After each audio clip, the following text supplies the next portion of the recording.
fitnesscamp.com. Just answer another quick member question which we've had recently, which was, why do I always put weight on when I drink alcohol?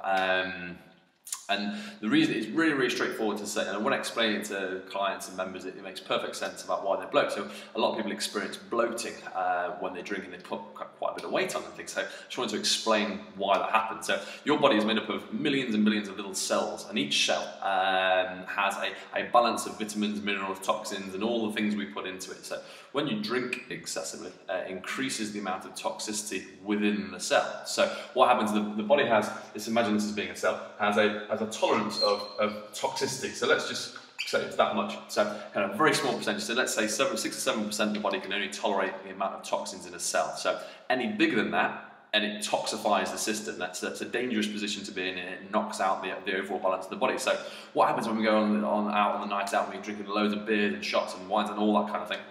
The toxicity within the cells increases. Now, the body can't keep a higher amount of toxicity. So what would happen is when after a night out on the booze, the cell would be increased, let's say to 25% toxicity.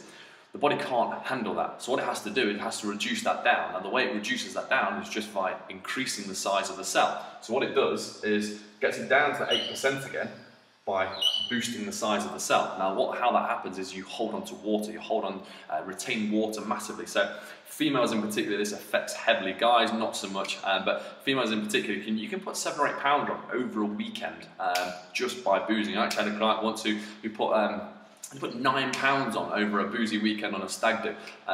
That is a massive amount of water to hold. And long term, short term, yes, there's not going to be that much problem with it, but actually, if you think that you're doing that every single weekend, your body's constantly doing this and back down and this and back down and this and back down, and it's going to tire it out, it's going to wear it out considerably. So it's just be careful of being careful when you do that kind of thing. So, and it's my best advice is don't drink excessively in that period, because all that happens is your cells get very resistant to this and will hold on to water permanently, and you'll struggle to lose that water long term. So basically the gist of the matter is that actually when you drink, your cells bloat and they increase themselves in size to reduce the overall toxicity within the body. So simple as that. Now if you imagine on a large scale, millions and billions of cells, each of them swelling, you're going to get bigger, you're going to be holding on to water, you're holding on to weight, and actually if you do that long term, your body's not going to want to give it up quite as easy, because it knows you're going to be doing it again the following weekend. So if you're in a cycle of going out every single weekend, the body knows you're going to be increasing toxicity, so why the hell would it get rid of the water? Because it knows it's going to go back into the system again. So going through a detoxification phase is essential if you want to kind of control your post-alcohol bloating. So, and as simple as that. So just wanted to explain that to you guys. So any questions, hit me up on YouTube, hit me up on Facebook, Twitter, whichever one you want, and I'll get back to you. So I'll speak to you guys soon. Cheers.